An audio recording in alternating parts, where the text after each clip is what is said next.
Hi friends, പുതിയൊരു വീഡിയോയിലേക്ക് എല്ലാവർക്കും സ്വാഗതം.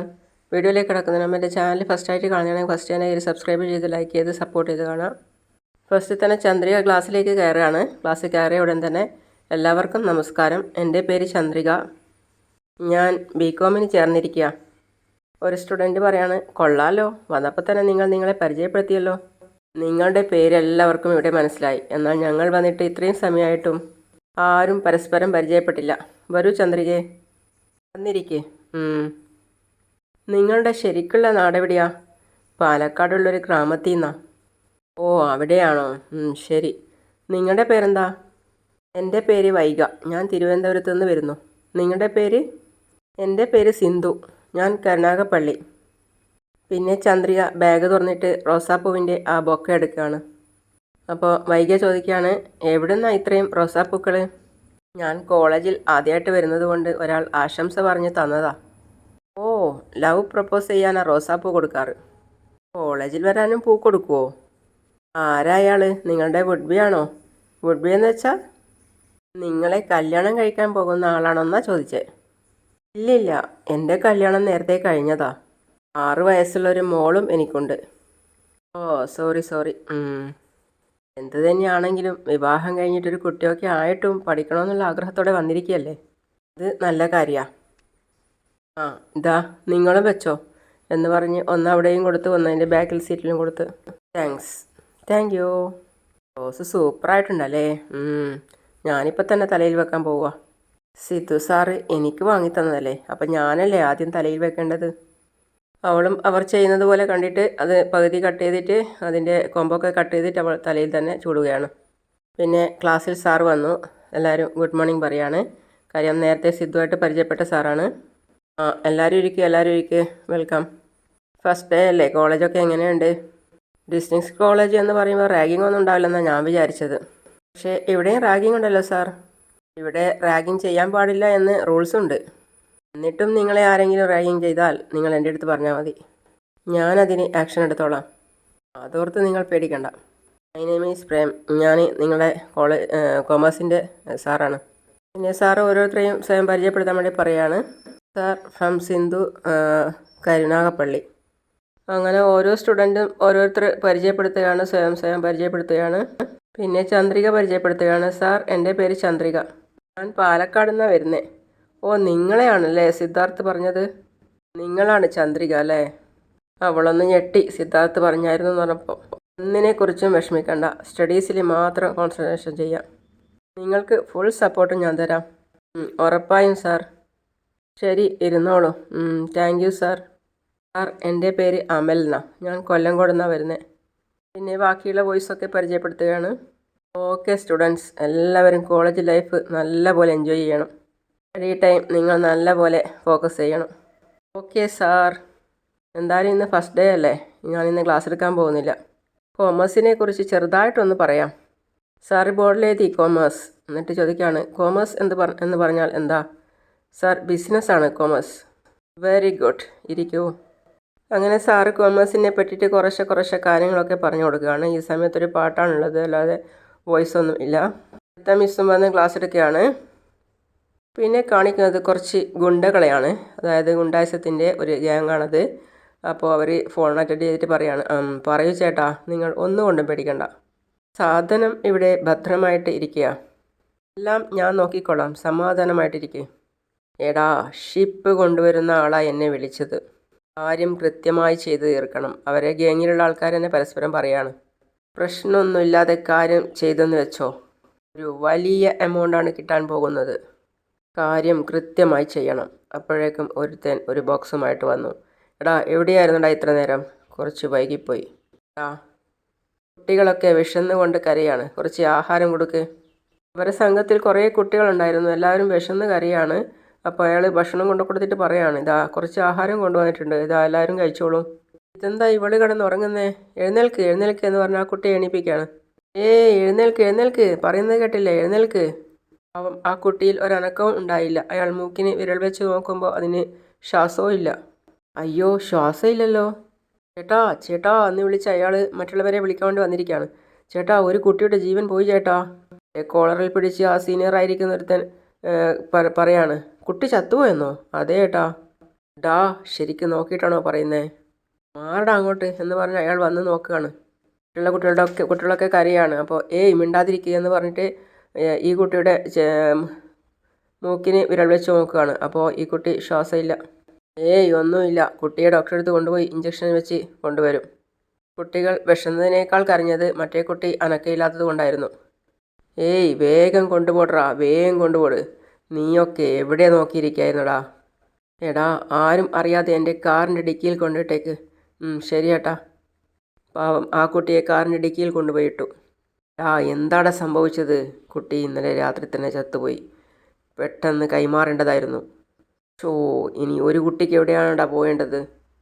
കയ്യിൽ നീട്ടി കാശ് വരെ വാങ്ങിയതാ. പാവം മറ്റുള്ള കുട്ടികളോടൊക്കെ കരയാണ്. കണക്കിന് കുട്ടികളെ കൊടുത്തില്ലെങ്കിൽ വലിയ പ്രശ്നമാവും. എടാ, നിങ്ങളിനി എന്ത് ചെയ്താലും വേണ്ടില്ല, ഇതേ പ്രായത്തിലുള്ളൊരു കുട്ടിയെ കണ്ടെത്തണം. രാത്രിയിൽ തന്നെ 10 കുട്ടികളെയും കപ്പലിൽ കയറ്റേണ്ടതാ. ഇല്ലെങ്കിൽ എൻ്റെ തല അവരെടുക്കും. അപ്പോൾ മരിച്ചുപോയ കുട്ടിയെ എന്തു ചെയ്യും? അതൊക്കെ ഞാൻ നോക്കിക്കൊള്ളാം. നിങ്ങൾ വേറൊരു കുട്ടിയെ കണ്ടുപിടിക്കാൻ നോക്ക്. വേഗം ചെല്ല്.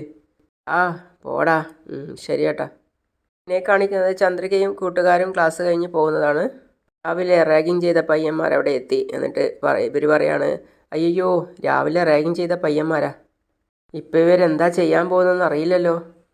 ഇങ്ങനെ റാഗിങ് ചെയ്യുകയാണെങ്കിൽ ഇനി കോളേജിൽ വരില്ല. ഒരു മിനിറ്റ് ഒന്ന് നിൽക്കാവോ? രാവിലെ നിങ്ങളെയൊക്കെ റാഗിങ് ചെയ്തതിന് സോറി. ഇനി ഞങ്ങൾ ആരെയും റാഗ് ചെയ്യാൻ പോവില്ല. ഞങ്ങളോട് ക്ഷമിക്കണം. ഇനി നമുക്ക് നല്ല ഫ്രണ്ട്സ് ആവാം. നമ്മളൊക്കെ ക്ഷമിക്കണം. ചന്ദ്രിക അവരെ തന്നെ നോക്കുകയാണ്.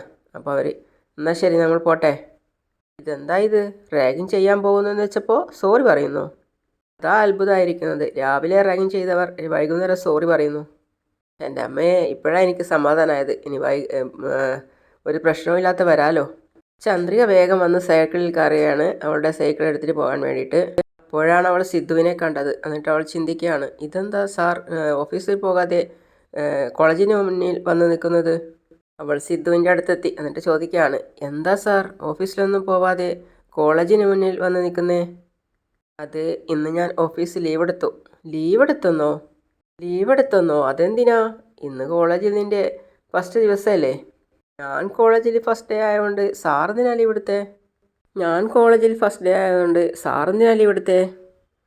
താൻ ആദ്യമായിട്ട് വരുന്നതല്ലേ, അപ്പോൾ തന്നെ ആരെങ്കിലും റാഗ് ചെയ്താലോ? അതുകൊണ്ട് ഒരു മോറൽ സപ്പോർട്ടിന് വേണ്ടിയാണ് ഞാൻ മാറിയെന്നേ. അപ്പോൾ അവൾ ആ കുട്ടികളെ കുറിച്ച് ആലോചിച്ചു. അപ്പം പറഞ്ഞു, ഇപ്പം മനസ്സിലായി സാർ. ക്ലാസ് കഴിഞ്ഞ് വരുമ്പോൾ ക്യാമ്പസിൽ ഇന്ന് എന്നെ റാഗ് ചെയ്ത 4 പേരും വന്നു എന്നോട് സോറി പറഞ്ഞു. അതിന് കാരണക്കാരൻ ആരാണെന്ന് ഇപ്പോഴല്ലേ മനസ്സിലായത്? സോറിയൊക്കെ ചോദിച്ചോ? വളരെ സന്തോഷം. സാർ അവരെ എന്താ ചെയ്തത്? രാവിലെ അത്രയും അഹങ്കാരത്തോടെ സംസാരിച്ചതാ. ഇപ്പോൾ വന്ന് വളരെ പാവം പോലെ സോറി പറയുന്നു. എടോ, താൻ വിചാരിക്കുന്നത് പോലെ ഞാൻ അവരെ ഒന്നും ചെയ്തിട്ടില്ല. എൻ്റെ ഫ്രണ്ട് ഈ കോളേജിലെ പ്രൊഫസറായിട്ട് വർക്ക് ചെയ്യുന്നുണ്ട്. അവരോട് കാര്യം പറഞ്ഞു. മേ ബി അവൻ അഡ്വൈസ് ചെയ്ത് കാണും തോന്നും. പ്രൊഫസർ വന്ന് പറഞ്ഞു എന്ന് വെച്ച് സോറി പറയുന്നവരൊന്നും അല്ല അവർ. സാറാണ് അവരെ കൊണ്ട് സോറി പറയിച്ചിരിക്കുന്നത്. എന്നെ റാഗ് ചെയ്തത് കൊണ്ട് സാർ അവരെ അടിച്ചു, അങ്ങനെയല്ലേ? ഏയ്, ഞാനവരെ അടിച്ചിട്ടൊന്നുമില്ല. സ്നേഹം കൊണ്ട് ചെറുതായിട്ടൊന്ന് കവിളിൽ തട്ടി, അത്രയേ ഉള്ളൂ. അതെ, കണ്ടു സാറിൻ്റെ 5 വിരലും അവൻ്റെ കവിളിൽ പതിഞ്ഞിട്ട്. സ്നേഹത്തോടെ തട്ടിയാൽ 5 വിരലൊക്കെ കവിളിൽ പതിയോ? തനിക്ക് വേണ്ടി ഞാനൊരാളെ സ്നേഹത്തോടെ തട്ടുന്നതിൽ തെറ്റൊന്നുമില്ലല്ലോ. ഇനി ഇങ്ങനെ അടിക്കാനൊന്നും നിൽക്കണ്ട സാർ, പാവം കുട്ടികളല്ലേ. വെറുതെ ഒരു തമാശക്ക് അങ്ങനെയൊക്കെ ചെയ്യുന്നു. എന്നെ ശല്യം ചെയ്യുമ്പോൾ അവർക്കെന്തോ ചെറിയ സന്തോഷം. ഞാൻ അതൊന്നും സീരിയസ് ആയിട്ട് എടുക്കുന്നില്ല സാർ. സാറ് വെറുതെ അതൊന്നും ഓർത്ത് വിഷമിക്കണ്ട. ഇനി അവരെന്നെ റാഗിങ് ചെയ്യാൻ വന്നാൽ ഞാൻ തന്നെ കൈകാര്യം ചെയ്തോളാം. എന്നാ ശരി സാർ. ഇനി മുതൽ ഇങ്ങനെ എനിക്ക് വേണ്ടി കോളേജ് വരാന്തയിൽ കാത്തിരിക്കണ്ട. ആരെങ്കിലും കണ്ടാൽ തെറ്റിദ്ധരിക്കും. നിങ്ങൾ ഓഫീസിൽ പോയിക്കോളൂ സാർ. ഇനി ഈ സമയത്ത് ഓഫീസിൽ പോയിട്ട് ഞാനെന്ത് ചെയ്യാനാ? ഞാൻ വീട്ടിലേക്ക് പോവാ. അല്ല, നാളെ ചന്ദ്രയ്ക്ക് ക്ലാസ് ഉണ്ടോ? ഉണ്ടല്ലോ, പക്ഷേ സാറ് വരാൻ പാടില്ല.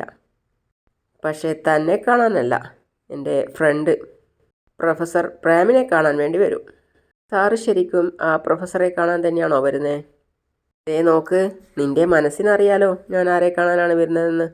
എനിക്ക് പ്രൊഫസറിനെ കാണാനാണെന്ന് തോന്നിയാൽ അങ്ങനെ ഇനി തന്നെയാണെന്ന് തോന്നിയാൽ അങ്ങനെ. ചന്ദ്രിക, സൈക്കിൾ വേണമെങ്കിൽ ഞാൻ ഡിക്കിയിലെടുത്ത് വെക്കാം. വീട്ടിലേക്കല്ലേ പോകുന്നത്? കാറിൽ കയറിക്കോ. വേണ്ട സാർ, എനിക്ക് മലറിനെ സ്കൂളിൽ നിന്ന് വിളിക്കാൻ വേണ്ടി പോകണം. അത് കഴിഞ്ഞ് ഞാൻ വീട്ടിലോട്ട് വന്നോളാം. അപ്പോഴാണ് അവൻ റോസാപ്പൂ ശ്രദ്ധിച്ചത്. അപ്പോൾ അത് അവൾ തലയിൽ വെച്ചത് കണ്ടിട്ട് അവൻ പറയാണ്, ചന്ദ്രിക, ഈ റോസാപ്പൂവിന് ഇപ്പോഴാണ് ഭംഗി വന്നത്. ചെടിയിൽ പൂക്കുന്ന എല്ലാ പൂക്കൾക്കും ഈ ഭാഗ്യം ഉണ്ടാവില്ല. ചില പൂവുകൾക്ക് മാത്രമേ അങ്ങനെ ഒരു ഭാഗ്യം കിട്ടൂ. അപ്പോഴാണ് അവൾക്ക് പരിസരബോധം കിട്ടിയത്. എന്നിട്ട് പറയാണ്, ഞാൻ പോകുന്നു സാർ എന്ന് പറഞ്ഞ് സൈക്കിൾ എടുത്ത് പോയി. രണ്ടുപേരും പരസ്പരം നോക്കിക്കൊണ്ടിരിക്കുകയാണ്. പോകുന്ന വഴിയിൽ അവൾ പൂ വെച്ചിട്ട് അതൊക്കെ നല്ല ആസ്വദിച്ചിട്ട് കാണുകയാണ് സിദ്ധു. ഈ സമയത്തൊരു പാട്ടൊക്കെ ഉണ്ട്. അങ്ങനെ ചന്ദ്രിക വീട്ടിലെത്തിയിട്ട് മലറിനെ അന്വേഷിക്കാൻ നോക്കുകയാണ്. എവിടെ പോയി? ഇവിടെയല്ലേ ഉണ്ടാവാറ്? അവൾ വീട്ടിൽ മൊത്തം അന്വേഷിക്കുകയാണ്. മലർ മോളെ, ഇവളെവിടെ പോയി? മലർ മോളെ, നീ എവിടെയുള്ളേ എന്നൊക്കെ പറഞ്ഞ് അവൾ പരക്കെ അന്വേഷിക്കുകയാണ്. അപ്പുറത്തെ വീട്ടിലും ഇപ്പുറത്തെ വീട്ടിലും ഒക്കെ നോക്കുകയാണ്. മലർ മലർ എന്ന് വിളിച്ച് അന്വേഷിച്ചുകൊണ്ട് നടക്കുകയാണ്. അപ്പോൾ ബാക്ക്വേർ എത്തിയ സമയത്ത് പ്രിയ ബോളെടുത്ത് കളിക്കുകയാണ്. അപ്പോൾ അവൾ ചിന്തിക്കുകയാണ്, ഇതെന്താ പ്രിയ മാത്രം ഒറ്റയ്ക്ക് കളിക്കുന്നത്? മലർ എവിടെ? മോളെ പ്രിയ, എന്താ തനിച്ച് നിന്ന് കളിക്കുന്നേ? മലർ എവിടെ? മലറിനെ മഹേഷ് അങ്കിൾ വന്ന് കൂട്ടിക്കൊണ്ടുപോയി. എന്താ, മലറിനെ മഹേഷ് കൂട്ടിക്കൊണ്ടുപോയെന്നോ? എങ്ങോട്ടാ കൂട്ടിക്കൊണ്ടുപോയേ? പാർക്കിലേക്കാണെന്നാ പറഞ്ഞേ. അവൾ അങ്ങനെ പോവില്ലല്ലോ. മലർ ഞാൻ വരുന്നില്ലെന്ന് തന്നെയാണ് പറഞ്ഞത്. അങ്കിള് നിർബന്ധിച്ച് കൂട്ടിക്കൊണ്ടുപോയതാ. അവൾ തിരിഞ്ഞു നിന്ന് ആലോചിക്കുകയാണ്, മഹേഷ് എന്തിനാ എൻ്റെ കുഞ്ഞിനെ കൊണ്ടുപോയത്? അവൻ എത്ര ധൈര്യമുണ്ട് ഞാൻ അറിയാതെ മലറിനെ കൊണ്ടുപോവാൻ. അങ്ങനെ മഹേഷിൻ്റെ കയ്യിലാണ് മലർ ഉള്ളത്. അപ്പോൾ ചന്ദ്രിക ഭയങ്കര വിഷമത്തിലാണുള്ളത്. കാര്യം എന്ന് പറഞ്ഞാൽ അവൻ കൂട്ടിക്കൊണ്ടുപോയത് സ്കൂളിൽ നിന്ന് അറിയാതെ കൂട്ടിക്കൊണ്ടുപോയതുകൊണ്ട്. അങ്ങനെയാണ് ഇന്നത്തെ കഥ അവസാനിക്കുന്നത്. അപ്പോൾ അടുത്ത വീഡിയോ ആയിട്ട് ഞാൻ ഉടൻ വരുന്നതാണ്. അതുവരേക്കും ബൈ ബൈ.